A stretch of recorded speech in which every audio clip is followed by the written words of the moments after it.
Fake news, fake tears.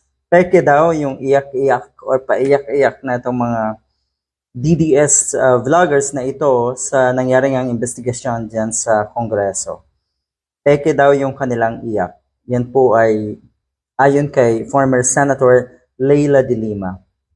Para sa akin, nakikita ko totoong masaklap para sa kanila yung nangyayari. Na yung kanilang or inaasahan nila na magtatanggol sa kanila, si Sara Duterte halimbawa, si Digong halimbawa, ay parehong walang magawa. Yung kanila kasi mga ipinagtatanggol, sa tingin ko, inaasahan din nila na sasalba at tatanggol sa kanila. Hindi man sa ngayon, siguro sa mga susunod na pagkakataon, siguro sa mga susunod na henerasyon. Umaasa pa kasi itong mga ito eh. Kaya tiis-tiis muna. Pero ako sa tingin ko, yung iyak nila, totoo. Masaklap kasi to. Masakit kasi ito. Yung tawagin kang tanga. Yung aminin mo rin na tanga ka. Dahil totoo eh. Di ba nga, totoo yung sinasabi nila na masakit po talaga yung katotohanan. Pag ang katotohanan at positibo yan, maganda ang epekto niyan. Pero yung katotohanan at negatibo para sa inyo, ay talagang negatibo rin ang epekto niyan. Ulitin ko lang para sa akin, totoo yung iyak netong mga to. Fake news, oo, pero totoo yung iyak. Totoo yung sama ng loob. Totoo yung galit. Galit na galit itong mga ito eh. Sa tingin ko nga, naiyak itong mga vloggers na ito dahil sa tindi ng kanilang galit.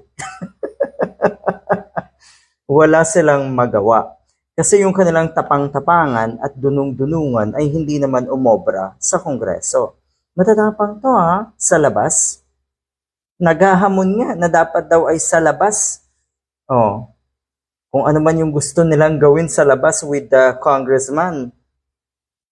Yun yung una na sistema nila. Tapang-tapangan. Pangalawa, syempre yung, akala mo talaga ang dudunong? Akala mo talaga may mga alam? Lats kayo lahat. Yan yung totoo. Kaya kayo naiiyak dyan eh. Dahil wala kayong matino na maisagot. Wala kayong sensible na maisagot dyan sa Kongreso. Kaya lumabas kayong kahiya-hiya. At lumabas din kasi kung ano yung totoo sa inyo eh. Na nagdudunong-dunungan kayo. Pero yun nga, mga olats naman. Lalo na po etong si Joe, kung ano man ang kanyang pangalan. Pero ulitin ko lang pwede rin kasing sabihin talaga na fake tears. Yung iba dyan, posibleng nagpapaawa na rin.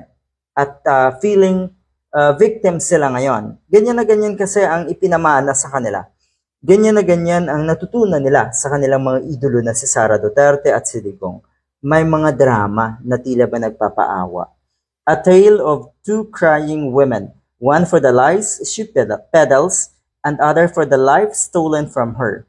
Yun yung masaklap eh. Ang kaiyak-iyak dito para sa kanila, yung alam nila na wala na silang patutunguhan. This is the end. Alangan namang kuhanin ito ng mga big companies ay matitino yung mga naan dyan sa mga malalaking kumpanya. So ang kanilang last resort, yung kanilang huling alas halimbawa, ay ang manatili sa posisyon at sa mga ginagawa nila ngayon. Yung pagpapakalat ng fake news at yung pagbabaluktot ng kaisipan ng mga taong iniisip nila, mga followers nila, mga totoong followers nila. Pero ang masaklap dyan, totoo naman na talagang followers nyo sila. Malala yung mga followers nyo. Wala naman kayong matino na followers. Wala naman kayong matino na taga-suporta. Yun yung masaklap.